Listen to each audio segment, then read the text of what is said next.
Good morning, everyone. Welcome to Festivals Helping Festivals on our weekly Tuesday talk channel.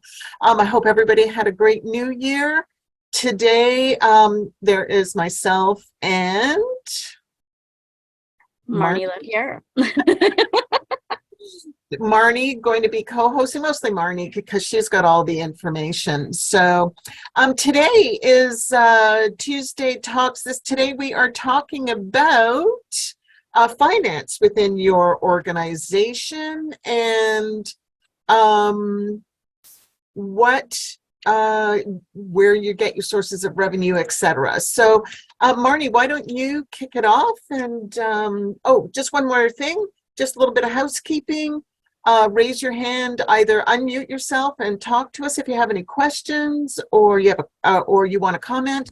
You can raise your hand in the reaction button at the bottom, and and just let's learn from each other. All right, over to you, Marnie.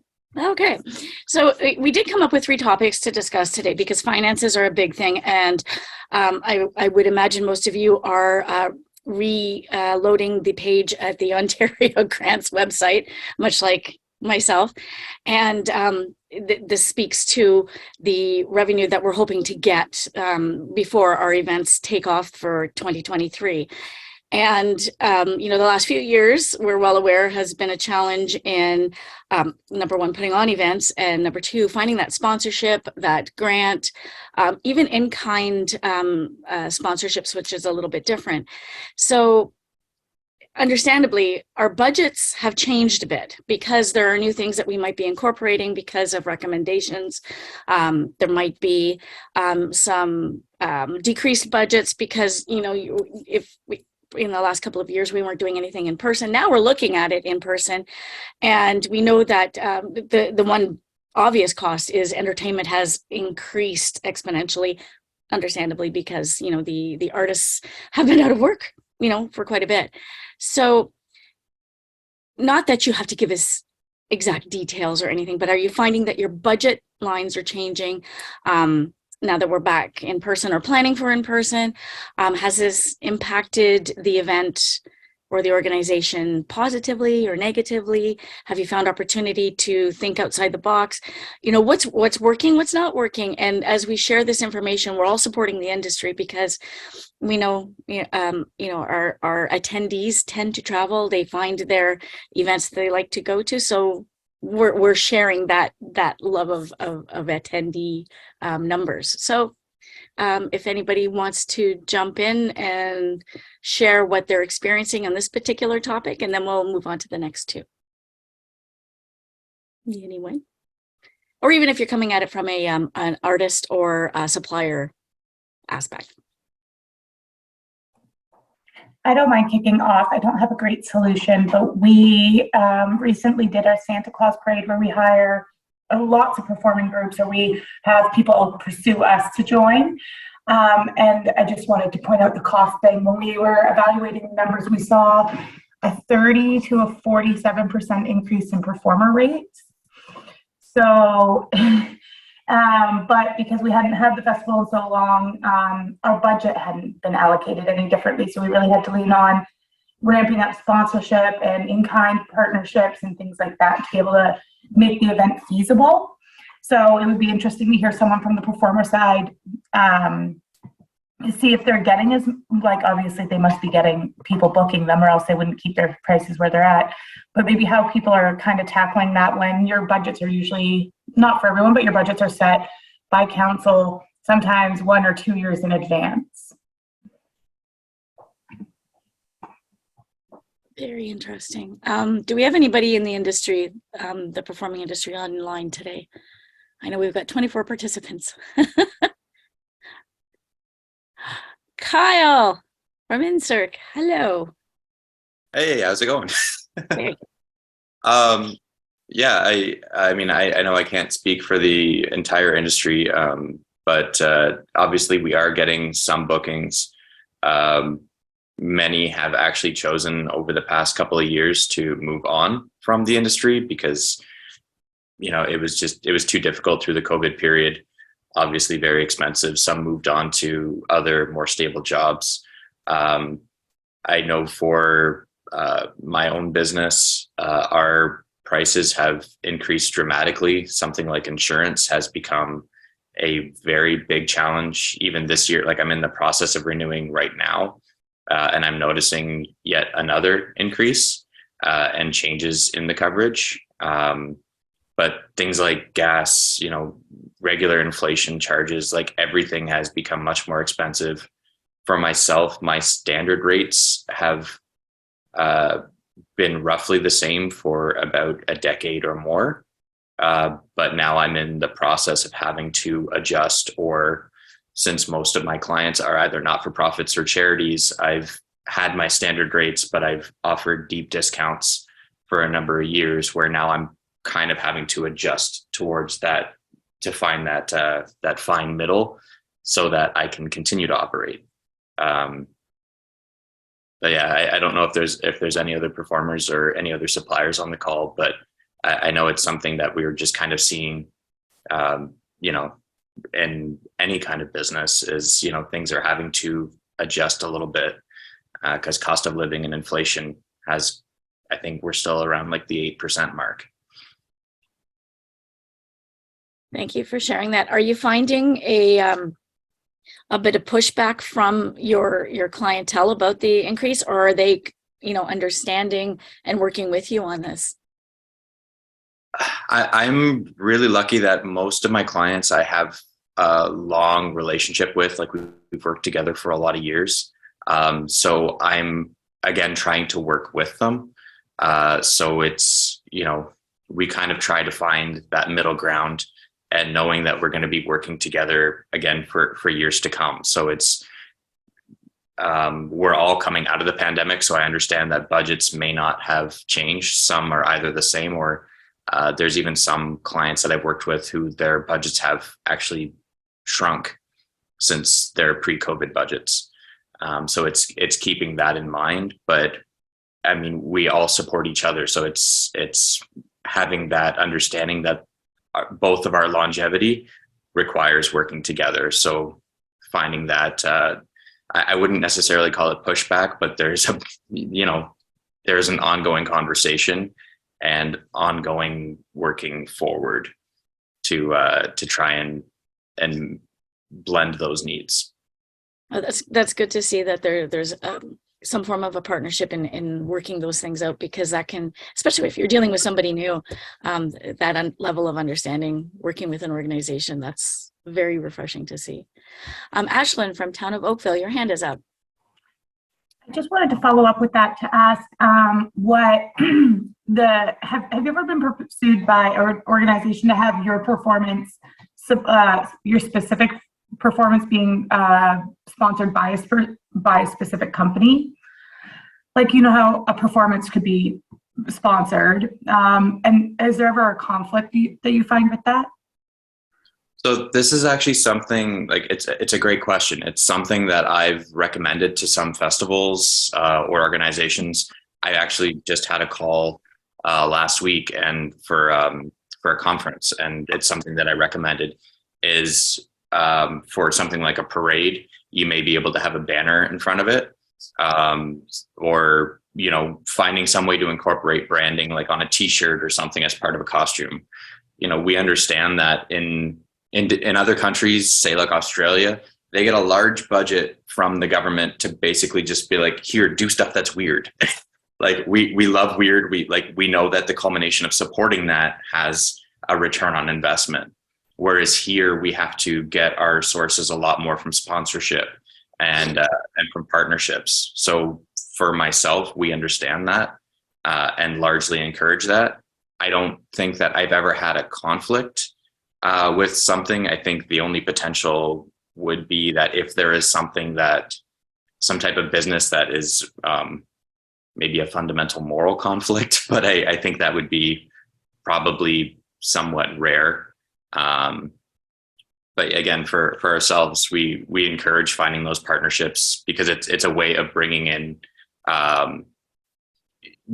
that funding gap that may help us to actually be there, because we understand, that budgets are under tight constraints. So I hope that answered your question. It definitely does. That I actually really like the logos on costumes for performers in the parade sense, because sometimes you have volunteers are also short now coming out too. Sorry, my dog likes the conversation. And finding volunteers can be difficult too for banner holding and things like that. But having the performers actually wear a logo T-shirt, which the company would likely provide, is actually a really good idea, and it's less volunteer strenuous. Well, and there is another festival that I've worked with a lot of years, and I actually made a recommendation to them of something that I've done in the past, because they had a new key sponsor come in that was an alcohol brand, and suggested like you can actually have a large version of that product walking around the festival. You know, that's something that I've done on stilts before. And it's a way of actually creating an interactive experiential marketing element. So you're actually bringing in a new sponsorship tool. You're bringing in a wearable, interactive version of that product coming around. Obviously, it's, you know, recommended to have a performer or someone familiar with marketing so that they can continue that messaging and brand impression throughout the experience. But something like that could be, it may not fit for every event, but it's looking at how you can bring in new and innovative tools to bring in new sponsorship dollars.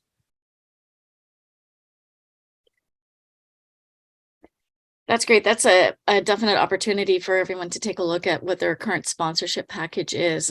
You know, there's many different forms of that out there, and a lot of opportunities to learn about it. But those naming rights, activation stations, interactive items, just like what you mentioned, is definitely a boon. And I think it's something that it makes it adds to the ambiance of the event and the venue when you've got something that's a little bit more than just the poster on the side of the wall, when you've got something that the people can embrace as tangible. I think that's something to look at. I know there's been a few events that I've worked with that have implemented that, and it seems that it was a little bit more impactful than the usual 4-tiered sponsorship. Your name's on the poster, it's in bigger font than normal. Something a little bit more than that, I think brings a lot of flavor into it. We have sorry to jump in, but thinking off the wall marketing with stuff like that is a really great way to, you know, think about how you're getting that return on investment for your sponsorship dollars. You know, because like having a banner on a fence, you know, you may get those eyes on and impressions, but, you know, what impression are they being left with?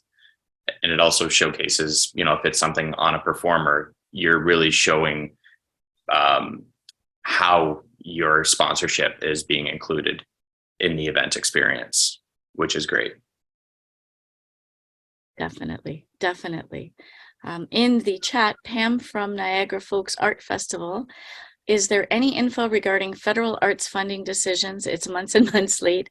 I have a May festival. I too could be city council budget from 2018. I'm not quite sure what that part was. I know as of an email I received today that the Celebrate Reconnect grants, it looks like it'll be early this month, or specifically the email said early 2023. So I don't know what early is in the government's view, but that's as far as I know right now regarding federal arts funding.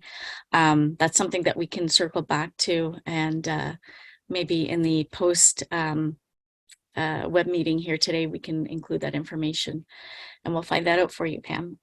And thank you for pulling over to send that message. And as always, if you're driving, please just listen in or find a nice parking lot to hang out in for the rest of the episode. We definitely don't want any incidents happening while you're learning and sharing with us today. All right, so let's go on to number 2. What are you finding your sources of revenue as you're planning for this year? Are you finding it's more sponsorship and in-kind, less government funding, or are you relying on that government funding? And, you know, is there a plan in place if the government changes how they're funding our events going forward for 2023? Has anyone started that thought process yet? I know I have. It definitely keeps me up at night.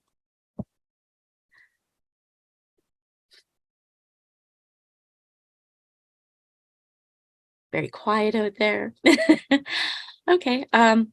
It's definitely something to think about because in the past we know we've got somebody with a hand up. Great, Diane, because I don't need to talk all the time. Diane McLeod. She'll have to unmute. Okay, how about now? There we go. Now we gotcha. Okay, so I was in on the last Zoom meeting last month, or I don't know. My calendar is so mixed up. Anyway, so I'm with Oshawa Folk Arts Council in Oshawa, and I was just wanting to clarify under the number 2 question, sponsorship.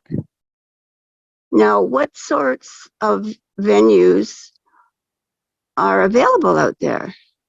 And when you speak of sponsorship, how can that pertain to us?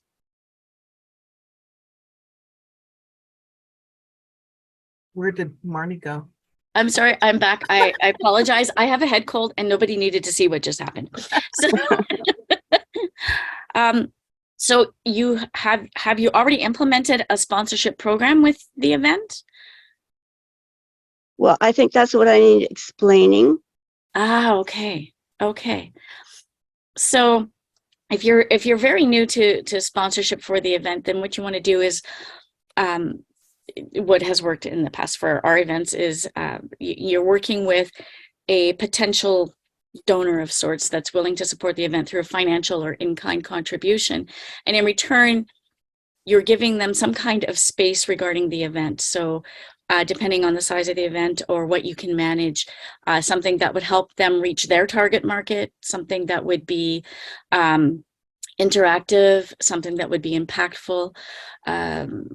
For instance, back when it was Canada's 150, we had a Great Canadian Kayak Challenge and Festival. The children's area was sponsored by a mining operation that was celebrating its, I want to say 75 years in the community. And what they did is they sponsored the children's activity area, and they kind of sub-sponsored it to their suppliers. So if you're aware of mining suppliers, Train Bull is one of them. So they sponsored this inflatable riding bull for the kids. So they had their people there talking to the adults while the kids were bouncing around like crazy. That's a bigger version of a sponsorship package. Smaller ones can be ensuring that there's inclusion in all the radio and print and social media ads. I mean, it's like a whole month of learning when it comes to sponsorship packages. But if you talk to your sponsors and see what it is they need to do and what they can do at your event, then that is an opportunity to keep it going. And I know there's a lot of great ideas out here because I can see the number of people that we have on representing other events. That's just one little thing from way up here in the north. I'm sure there's a few other great ideas that are out there because we've got some great things like the Kempfen Fest. I see Tom has joined us, and Fire and Ice Festival. Maybe you guys can chime in with a couple of great things that have worked for you for sponsorship. Okay, so just before I let you go, we're going through a huge change, obviously, because COVID has affected everybody in every way. Rather than us putting on a parade this year, we are throwing around the idea of having a fiesta market rather than the parade, and involving the community, the businesses. So I think that might fall under the sponsorship category. Do you think? So what we're doing is we're offering them space all along the street in front of a park that we use on Father's Day for our concert and whatnot. So actually we had that in the winter time, and they called it a winter festival, or sorry, a winter market, and that went over really well. And in a case like that, what they did was actually charge people for their booths or tables when they're all set up. So that was a way of making some revenue also. So that's it. Okay. Yeah, a marketplace is definitely a one way to raise the revenue. I know in sponsorship packages that I've had before, the sponsors were given real estate, if you will, at the event, and it was included. There wasn't like an extra charge for it. It was part of their package, so that they had a booth of operations, to reach out and meet with the public during the event. I noticed that in our chat, Diane, if you are able to open that, Debbie has posted the link to a Tuesday Talks done with Chris Bayless on sponsorship. If you can link in with this one particular expert, their opportunities that they present for sponsorships are amazing. There are a number of different groups and organizations that do specific sponsorship, but that is a great place to definitely start. And what is the link? Sorry. It is in the chat. Are you able to see the chat? No. Okay, so what we'll do is we'll get that over to you. It'll be with the link that will back to this recording. It'll be included in that, and we'll make sure that you get it so that you can take a look at it. Perfect. I know myself, I've learned a lot from Chris over the years. Okay, perfect. Thank you. No problem. Marnie, I just want to interrupt. Diane, I also included one for all of you with, we've done a couple with sponsorship, one with Chris Bayless, and we've also done one with Judy Haber. So they're both really great hours of conversation and may give you some insight. Thanks, Debbie. You're welcome. So I'm just wondering too, have any of you looked at any kind of suppliers that provide a service to you, but also where you can gain revenue from them as well? I don't know. Are there any suppliers like that out there for you? So there's one member that we have that is like a dine and go. So at your festivals for your food vendors, they can set up an app, and your festival goers can order in advance, and they'll be told, oh, your order will be ready in 20 minutes. And instead of waiting in line, you're out having fun at your festival, and then you can go to that booth and pick up your event. It's all paid through this app and everything. So they just have to show their confirmation. But I also understand that there is a certain percentage that goes back into the festival. So are you aware of any other, suppliers that provide that kind of opportunity for you? Okay, what's the name of the app? The company name is called ResCounts, RESCOUNTS is it .ca or .com? Anyways, you can look it up, ResCounts. So I know that's not a source of revenue, but at least you have some income coming in as well. So just a thought. Adriana from the Thamesville. We actually, our carnival guys actually do that to us. So we don't charge them to be there. They don't charge us to be there. And we actually get a percentage of their income back at the end of the year, which is really cool. We actually have a sponsor for around here for internet. We don't have many internet providers around here. And they have actually set up like a giant hotspot, which then allowed us to do other sponsorships and stuff. And they've supplied us with debit machines and stuff, and we actually get some of that back, which is really nice. So that was pretty cool. It's kind of a new thing that we started this year, so we're excited to see how it goes.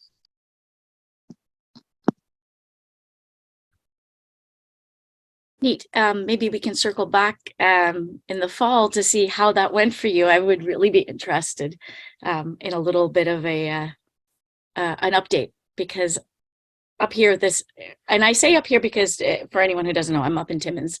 That hasn't happened yet. Usually our events go to the process where there is a main food and beverage tent, which holds the liquor license. So the organization isn't fully culpable on it. And then the food vendors come in either for free or from a nominal fee to cover the expenses it takes to support them, for electrical and water drops and things like that. But I'd be very interested to see how that works out, Adriana. So we'll definitely have to connect after the event. Ashlyn. Sorry, mute. I was wondering about, for those who work or plan things like Canada Day. So Canada Day was one of our largest sponsorship revenue events, but over COVID, we saw it being kind of socially taboo with residential schools and things like that, and a loss of large players wanting to participate in sponsoring Canada Day for that reason. And I'm wondering how you've transformed your sponsorship package to still be culturally sensitive while still attracting like those large dollar numbers.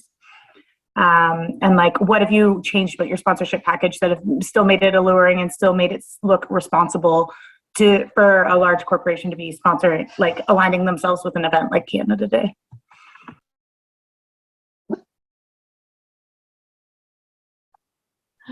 In Timmins, prior to last year, the Canada Day events were led by the municipality, funded by the municipality, a little bit of fireworks, gathering in a park kind of thing. Nothing really huge, but it's just an opportunity for people to get together and celebrate. And of course, with the reconciliation programming and recommendations that are coming out, it has changed.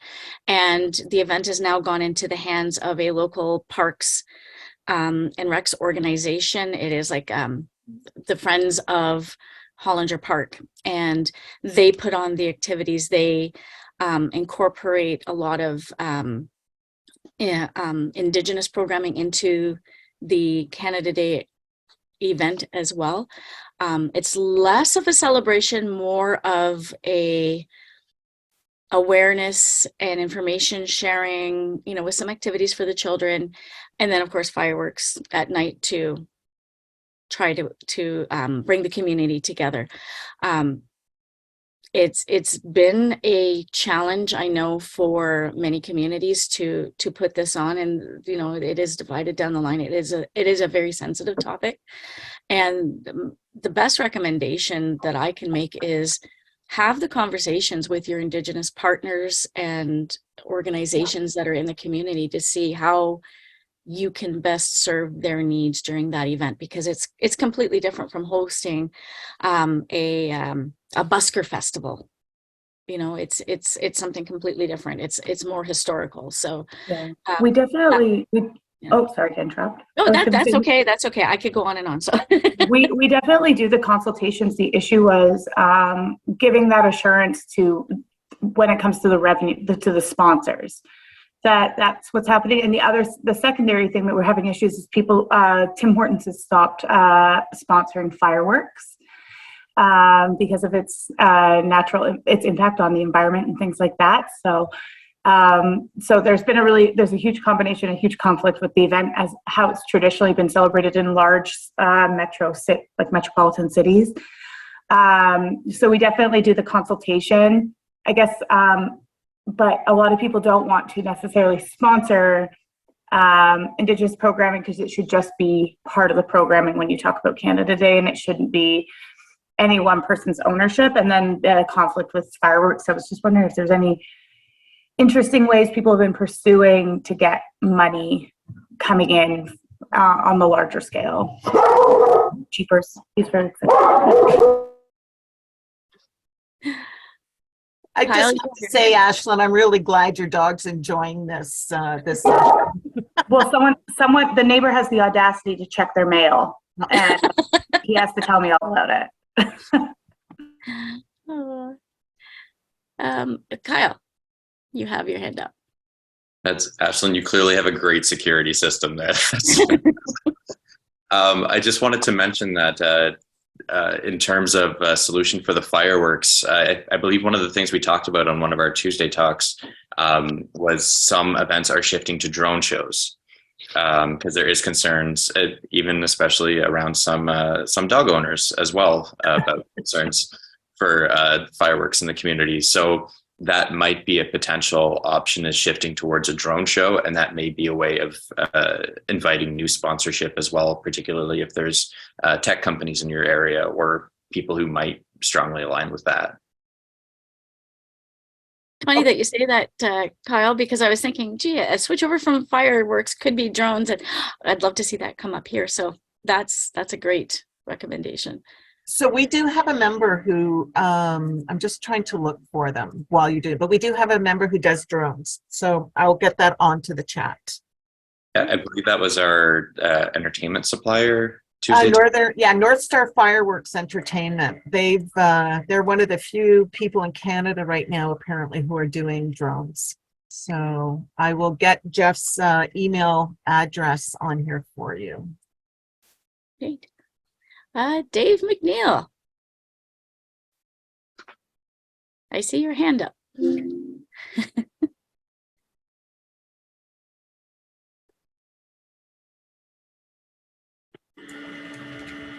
Sorry, everybody having mouse problems. Yeah, just a comment, and I was gonna say, like, with municipal grants and stuff, for those that haven't been involved in that process, you always have to be careful with a municipal grant. And I know this is sort of off topic, but quite often when a municipality grants you money for your festival, quite often you're going to have to give it all back, like for road closures or permits or everything else. So, don't always count on that revenue as just going to your bottom line, because quite often it's going to go back to the municipality in one way or another.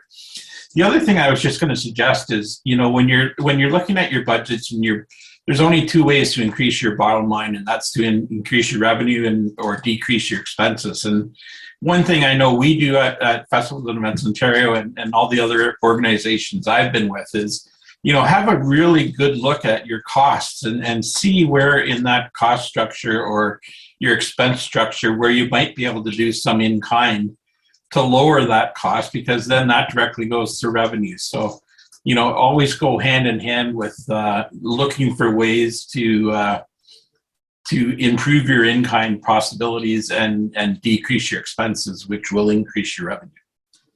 If that makes sense for everybody. Definitely, that's very good advice. I'd also like to go back to, Dave, you'd also posted in the chat, and I wanted to bring this forward to those that don't have access to the chat on the Zoom today. FEO is advocating on behalf of all with the different levels of government to get the applications and announcements back on track, as it makes it very difficult to plan events without knowing about funding. Yes, and we appreciate that. We know that's an onerous task, and with that new minister, and that it'll be interesting to see when they finally release it. Hopefully, well, and sooner. This isn't. It's not confirmed, but I've heard rumors too that it's going back to original funding this year, which was always in the neighborhood of $21 million. The last couple of years through COVID, they've almost doubled it, and last year I think it was close to $50 million. So, if they hold true on that and they don't increase the support, a lot of people that are anticipating, same volumes may be disappointed. So, it's one thing I've had talks with the minister and his team is that, these processes are, planning's about 6 months out, and without knowing, and, especially in some of their granting programs, there's a cost that to these festivals as well that they have to commit. So it's hard to make those decisions without knowing the other end. So, and I cited probably about 10 different festivals last year that, because of the delay in that announcement, they did not happen. So, yeah. I was working diligently for one that didn't go through because the delay. It was very unfortunate. It could have been a great thing, but such is the way of politics sometimes. That's a discussion. Yeah, and when you do put a grant in, put pressure on your MPP or your MP, wherever your grant is funded, because they do sort of go through and make sure there's some sort of an evening around the province. But an MP that's speaking into Lumsden's ear can't hurt. Just reminding them that that's out there, and hopeful that'll help their community. So, put pressure on your MPP when you put your things in. Definitely, I recommend that as well, because it also draws more attention to your event and gives them some speaking points if required, especially if they're talking in Parliament at the time. That has happened.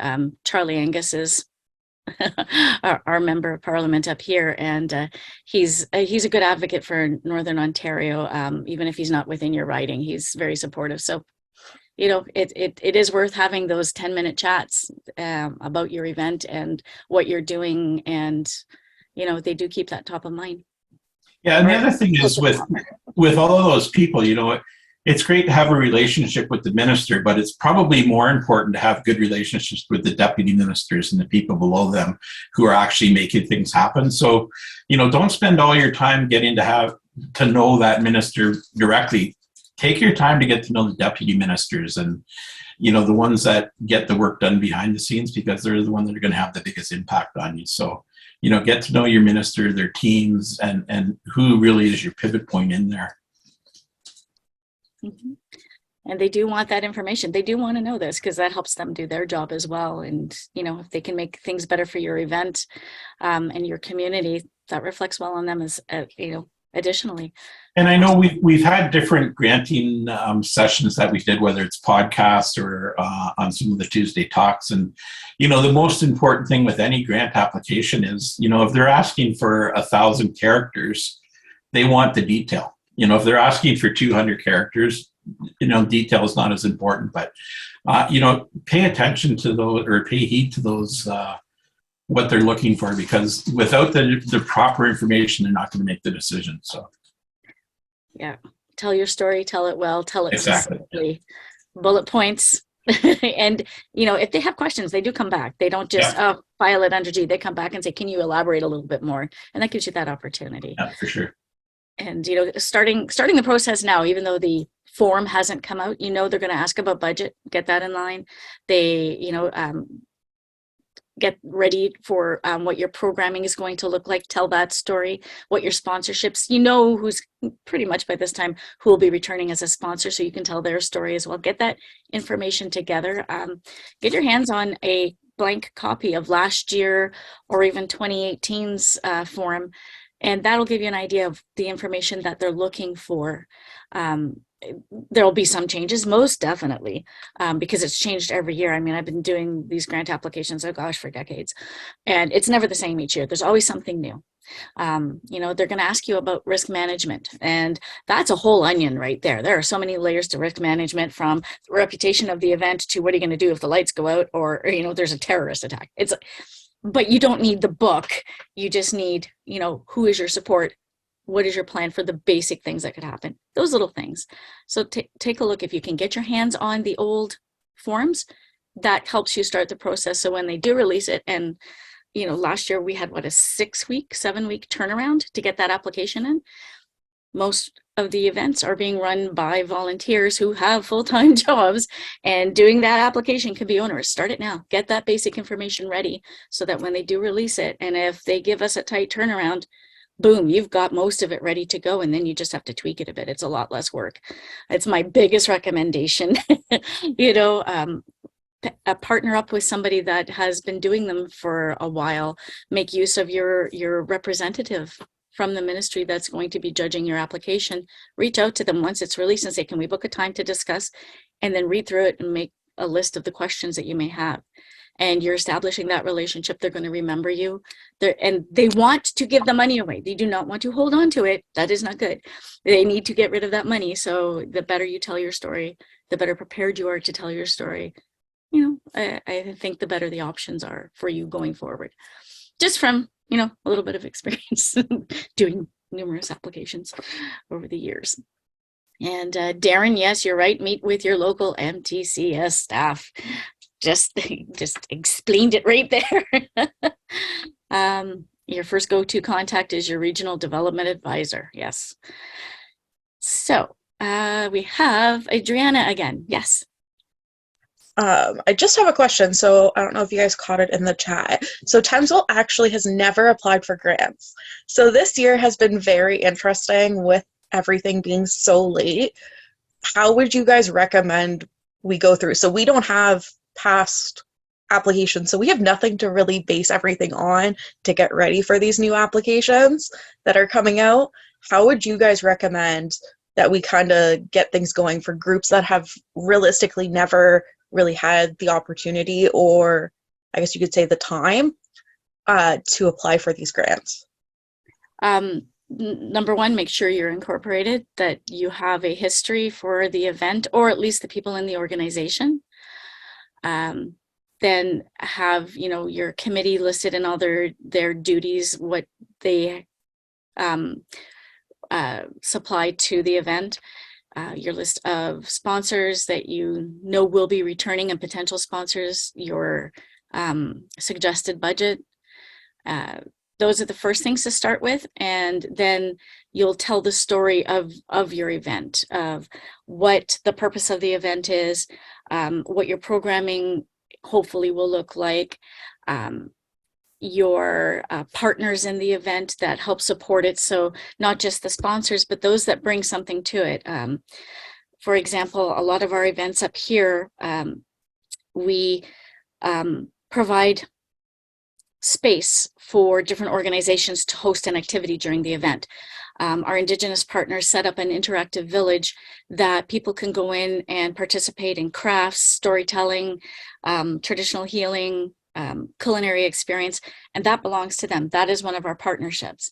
Another one, if you have a not-for-profit organization running a 50-50 or a rubber duck race, that's another partnership, because they're bringing people into the event. They're bringing an activity for people to participate. So that's a type of partnership. Your EMS that might be on site, another partnership. If you're not paying for them, sometimes a community is very lenient and will allow the ambulance to park there, and they engage.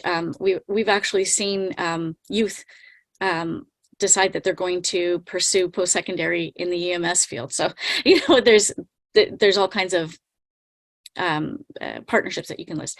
There's a lot to it. Like I said, if you can access or reach out to your regional advisor, you can get a copy of last year's form, and that will give you an idea of the information you're going to need.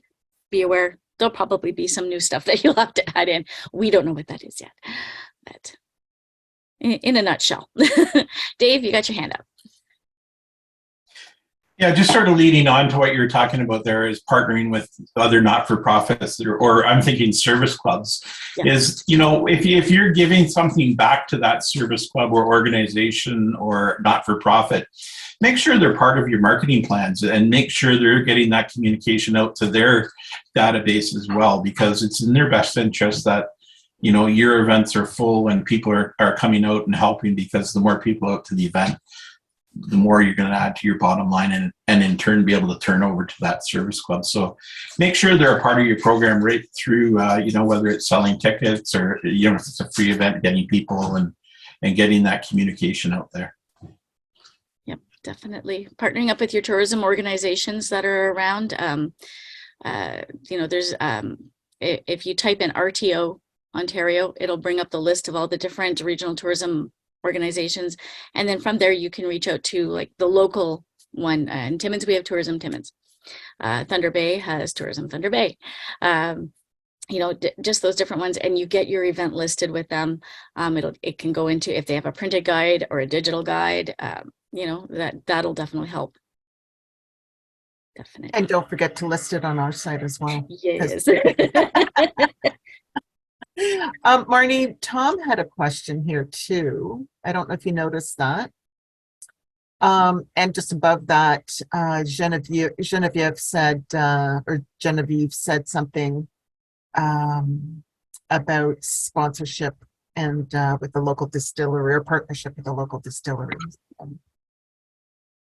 Okay, I found Tom's. Okay.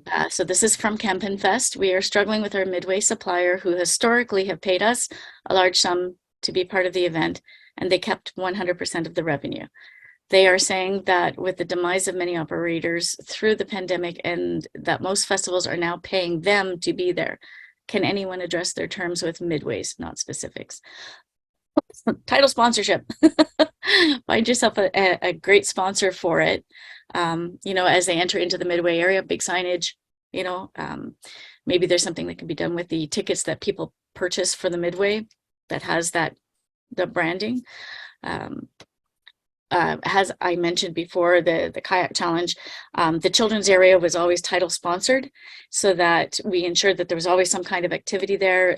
Big banner as you walk in, kind of through an archway. That I don't think we've ever had a Midway type entertainment pay us to be there, so this is kind of new for me.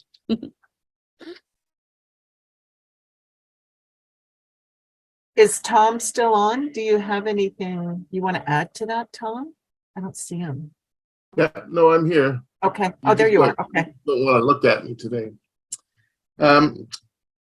Yeah, I'm just wondering if there are other festivals, or I guess just to find out whether they're being truthful with us or whether they're trying to pull the wool over our eyes.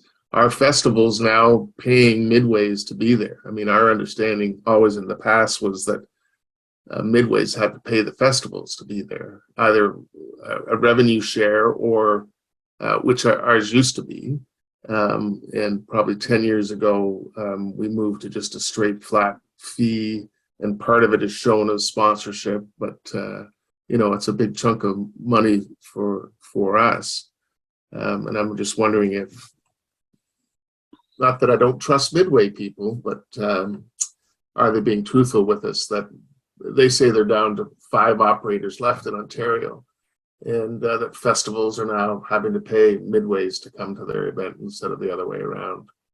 So I was just wondering if anybody had any experience they could share with us in recent negotiations with them.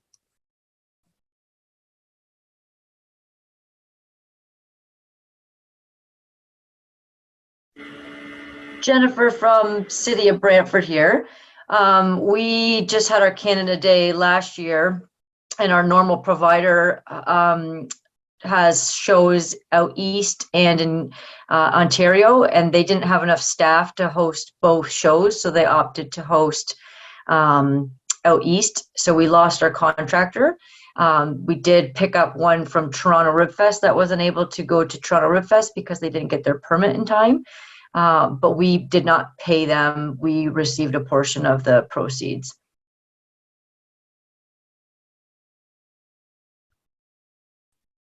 Great, thank you. Thank you, Jennifer. Is there anybody else that has a little bit of experience with this? So kind of as I mentioned earlier, I had the same experience as Jennifer. So we actually signed a 2-year contract, which has become pretty normal lately with that group. So we're set for this coming year. Again, we didn't pay them. I do, like, a lot of the old companies have disappeared. So, and a lot of the rides and stuff have dissipated. So like that part, I think that they are telling you is very truthful. For Thamesville, their old provider actually closed down. So we had a complete new provider last year and coming into this year. So that is kind of interesting. But I would kind of see if, like, maybe look around, like, see what you can do. And it also depends on, like, what you're looking for and, like, the size you're looking for, I guess you would say. Like the price, and we talked to a couple different carnival groups, one where they expected us to pay, and another which is the one we actually went for, where they actually provided us a percentage of the ticket prices as well as part of their sales overall. So maybe kind of look around and see, look at your contacts and look around what's available in your area, I guess I would say. Thank you. Great, thanks. Dave, sorry. Sorry, Yeah, just adding on to that, I've talked to a number of festivals this year that, have had great success, a lot of people out, record revenues and everything, but A number of them that didn't touch base with some of their suppliers and just assumed costs would be the same as previous years, and were, you know, kind of shocked to get bills that in some cases were almost double what they used to be. So you know, don't make that assumption that your costs with your suppliers is going to be the same. COVID has changed a lot of things. So, you know, as you're doing your budget and you're preparing your partnership agreements, make sure you touch base with those suppliers to see what the, you know, if there has been a cost increase, or like you're talking about with the midways, if you know, their funding formula has changed, because COVID has changed a lot of things out there, especially in the suppliers world, which I'm sure Kyle can talk to. So always beneficial to make sure that you know what you're getting into before you go into it.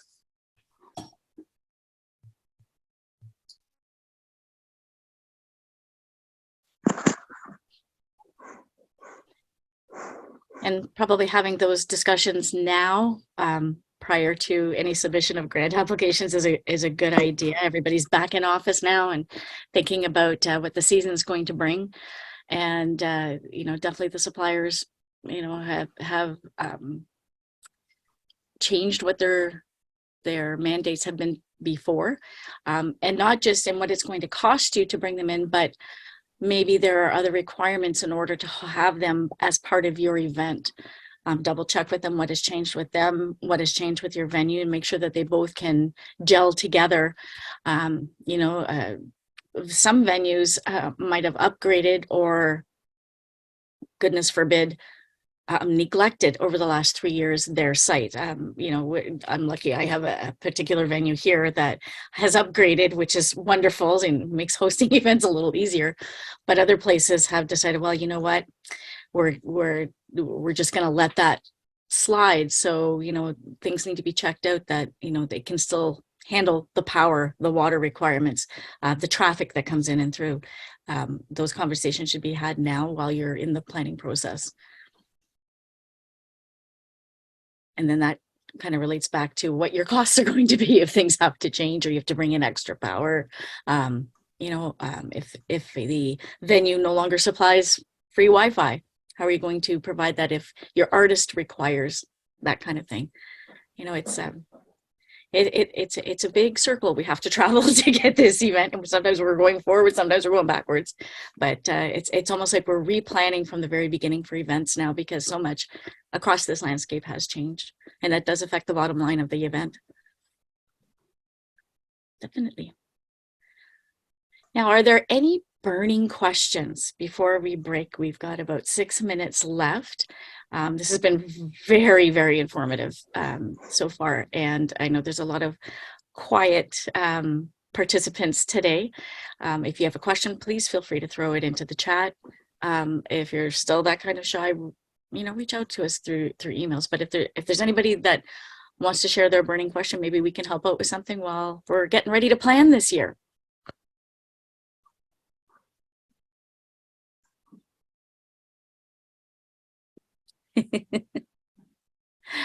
First one back of the year, and I think we're all a little bit quiet and Christmas logged. So Kyle has posted in the chat, if you can touch base with suppliers before setting your budget to see if anything has changed, is always a great idea.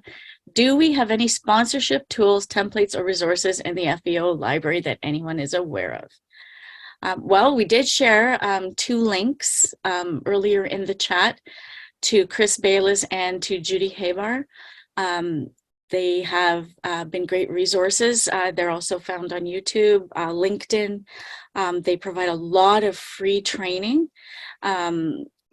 It's worth your time to throw on some of those modules, and I've learned something every time I picked it up. Marnie, there's quite a few sponsorships in the in our podcasts as well. So yes, that's right. You know, I know we did stuff with Victoria Mahoney. There's a number of sponsorships ones there that a lot of the information still holds true. Same with granting. We did some stuff with some of the Southwestern Ontario people, you know, about filling out grants and stuff like that. So they're all online and are good resources to get information off of as well. Is there a way to share the podcast app for those that haven't? Jay would have to provide that link, and I'm sure if he hasn't already. It's all on our YouTube channel. Oh, that's You just go to Festivals and Events Ontario YouTube.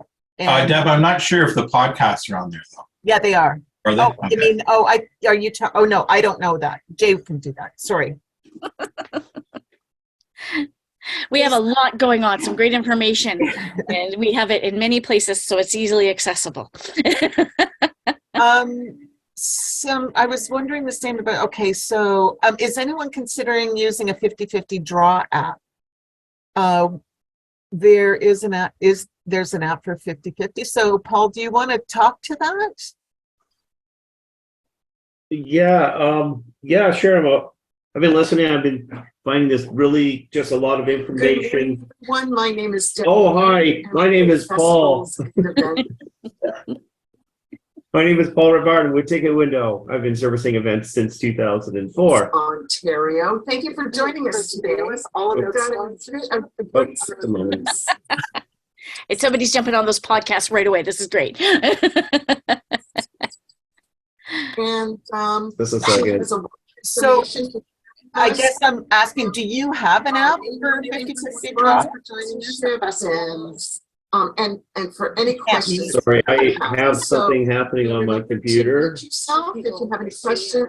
Guys, Tracy, lovely to see you, and Virginia. There's a couple people here that are, I would consider sponsorship experts as well. So I welcome your participation. Thanks for listening to my video.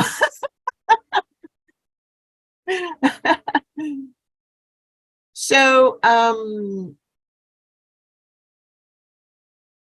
link to our podcast. So they're at SoundCloud. That's what. Deb, I think also, and Jay can maybe answer in the chat, but I think all of our sessions from the last 2 years for our video conferences are all on there too. Mhm. And there's a lot of good sponsorship sessions and partnerships and everything in there.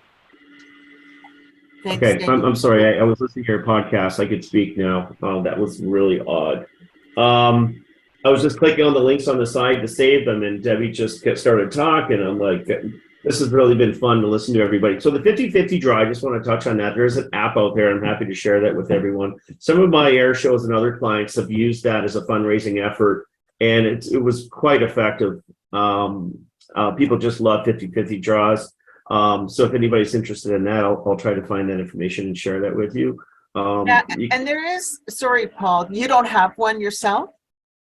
I don't have one myself. That's not what we do. I do whatever I can to help my promoters raise money. My focus is selling tickets and figuring out ways for events to sell tickets, even if it's a free event. I mean, Right. One of my thoughts while listening to this was, has anybody considered a VIP area? For their sponsors, or a VIP area for their event where they could, sell sponsorships to be in, and maybe having it a licensed area, Right. and experience great entertainment, within that is exclusive to them. So there's ways of adding added value, appreciation, and experience to sponsors and other people, within a free event. Because I understand that a lot of festival events in Ontario memberships have a municipality or free events. They want to put a midway on the whole bit, but there's something more to be said about really giving a lot back to your sponsorships, and also maybe even a ticketed area specifically. Thanks, Paul. Yeah, and we do have a member who does have a 50/50 app that works with the AGCO, that's Rafflebox. Right. So there is that option as well. And if you want to find out more about them, they're on our podcast as well. Marnie, thanks, Paul. Marnie, any last words of wisdom? I don't know about words of wisdom, a little bit early in the week for me, but I thank you very much, everyone, for joining in today. I know we've already started to lose some of the participants because it is in the noon hour, and I don't know about you, but I could still eat a lot of turkey after the holidays.